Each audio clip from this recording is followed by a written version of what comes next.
My name is Michael Anderson, and if you ask anyone who knows me, they'll tell you I've lived for two things my whole life: hard work and fast cars.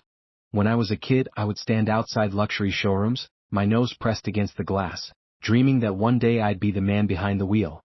Everyone told me it was impossible, that a boy from a poor neighborhood could never touch that kind of life. But I proved them wrong. That I started my career as a mechanic, saving every penny, learning every skill, and slowly building my own repair shop. From there, I invested, expanded, and built a chain of automotive businesses.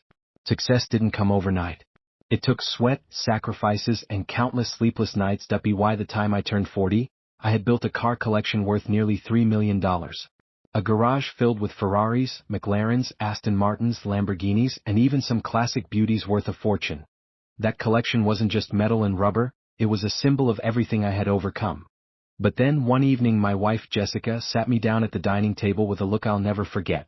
"Michael," she began, "you know how much my parents have done for me, for us. They've always been there." I nodded cautiously. "Of course. They're wonderful people." Her lips curved into a hesitant smile. "Well, they deserve better. Don't you think they should live in a place that reflects who they are? Something grand. Something luxurious." I raised an eyebrow. "What exactly are you suggesting?" And then came the words that nearly shattered me. "You could sell your car collection. $3 million would be more than enough to buy them a mansion. Imagine how happy they'd be." I stared at her in disbelief. "Sell my car collection? Jessica, are you serious?" She leaned forward. "Yes, I am. You don't need all those cars. They're just sitting there in the garage. My parents, on the other hand, live in a modest home. Don't you think they deserve better?" Her words cut deep. I tried to stay calm. "Jessica, those cars aren't just sitting there. They represent decades of work. Every single car is a piece of my life." But she didn't back down. Instead, she crossed her arms. "You're being selfish. If you loved me, you'd do this. My parents raised me. They sacrificed everything.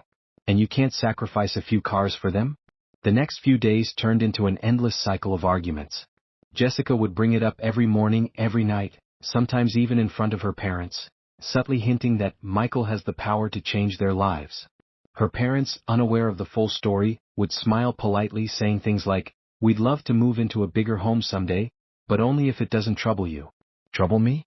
Selling $3 million worth of cars wasn't trouble. It was betrayal. It was tearing away the very heart of my dream that I tried explaining to Jessica over and over. "These cars are my story. They remind me of where I came from, what I fought for."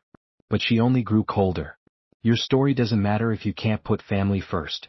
And then came the breaking point. One afternoon, I walked into the garage to find Jessica standing there, running her fingers along the hood of my Ferrari LaFerrari. She looked at me and said, "This one alone could cover half the cost of the mansion. Just think about it, Michael. My parents living in luxury, all thanks to you."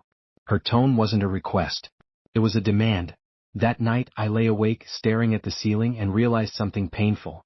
Jessica didn't see my cars as my passion, my dream, or my life's work. She saw them as dollar signs. The very thing that defined me meant nothing to her. The next morning I made my choice. When Jessica came down for breakfast, I slid an envelope across the table. She looked confused, then opened it, her hands trembling as she pulled out divorce papers. Her eyes widened. "Michael, what is this? Are you serious?" I nodded firmly. "I won't sell my dream. Not for a mansion, not for anyone. If you can't love me for who I am, then you don't love me at all." She broke down in tears, pleading with me to reconsider. But my heart was done. I kept my cars. I kept my dream. And I walked away from a marriage that demanded too much. Today, when I step into that garage, I see more than just polished chrome and shining paint. I see freedom. I see strength.